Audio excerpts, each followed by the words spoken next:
చీరాలలో ఈసారి త్రిముఖ పోటీ తప్పదా? ఇప్పటికే పోటాపోటీ కార్యక్రమాలతో ప్రధాన పార్టీలు ముందుకు దూసుకెళ్తున్నాయా?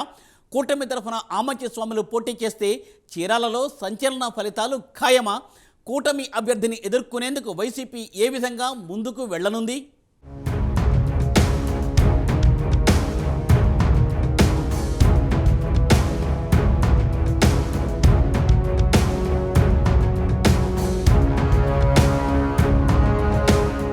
చీరాల నియోజకవర్గంలో వైసీపీ వినూత్న కార్యక్రమాలతో ముందుకు సాగుతోంది. నియోజకవర్గంలో కరణం వెంకటేష్ దూకుడుగా ముందుకు సాగుతున్నారు. అయితే ఆ నియోజకవర్గంలో ఈసారి త్రిముఖ పోరు తప్పేలా లేదు. ఆమంచి స్వాములు కూటమి అభ్యర్థిగా పోటీ చేస్తే వార్ వన్ సైడ్ అన్నది కూటమి శ్రేణుల నమ్మకం. అయితే జనసేన టీడీపీ కూటమి అభ్యర్థిని ఢీకొట్టేందుకు వైసీపీ కూడా ప్రణాళికలు వేస్తోంది. ఈ తరుణంలో చీరాలలో వినూత్న కార్యక్రమాలతో ముందుకు వెళ్తోంది.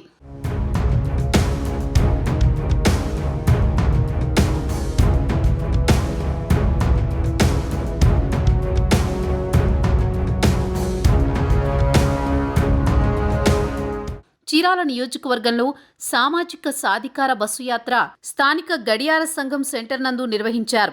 ఈ కార్యక్రమానికి నియోజకవర్గ ఇన్ఛార్జి కరణం వెంకటేష్ సభాధ్యక్షత వహించారు. ఈ సందర్భంగా కరణం వెంకటేష్ మాట్లాడుతూ, మీరు చూపించే ఆదరాభిమానాలు ఎంతో గొప్పవని, వాటిని వెలకట్టలేనివని అన్నారు. రానున్న ఎన్నికలలో చీరాల నియోజకవర్గంలో వైఎస్ఆర్ పార్టీని గెలిపించాలన్నారు.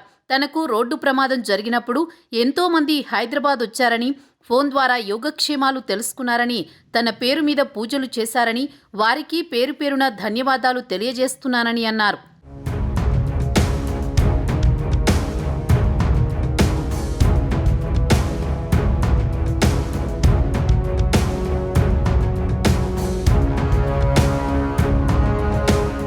ఎమ్మెల్సీ పోతుల సునీత మాట్లాడుతూ, జగన్ ప్రభుత్వంలో ఎస్సీ, ఎస్టీ, బీసీలకు సంక్షేమ పథకాలు దక్కుతున్నాయన్నారు. వారి కోసం ఎంతో కృషి చేస్తున్నారని అన్నారు. గ్రామ సచివాలయాలను పెట్టి గాంధీజీ కలలు కన్న గ్రామ స్వరాజ్యం తెచ్చారని అన్నారు. అధికార ప్రతినిధి నాగార్జున యాదవ్ మాట్లాడుతూ, జగన్మోహన్ రెడ్డి ప్రభుత్వం పేదల ప్రభుత్వమని అన్నారు.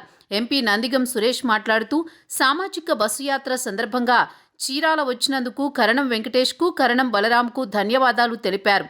మోపిదేవి వెంకట్రమణ మాట్లాడుతూ, అనేక ప్రాంతాల్లో సామాజిక సాధికారిక బస్సు యాత్ర జరిగిందని, కానీ చీరాలలో చాలా బాగా జరుగుతుందని అన్నారు.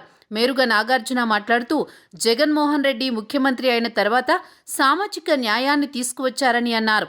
ఇలా ఈ కార్యక్రమానికి విచ్చేసిన వైసీపీ నేతలంతా కరణం వెంకటేష్ను ఆకాశానికి ఎత్తేశారు. అయితే వెంకటేష్పై కూటమి తరపున ఎవరు పోటీ చేస్తారనేది అధికారికంగా త్వరలో ప్రకటన రావాల్సి ఉంది. చూడాలి చీరాల రాజకీయం ఏ మలుపు తిరుగుతుందో అన్నది.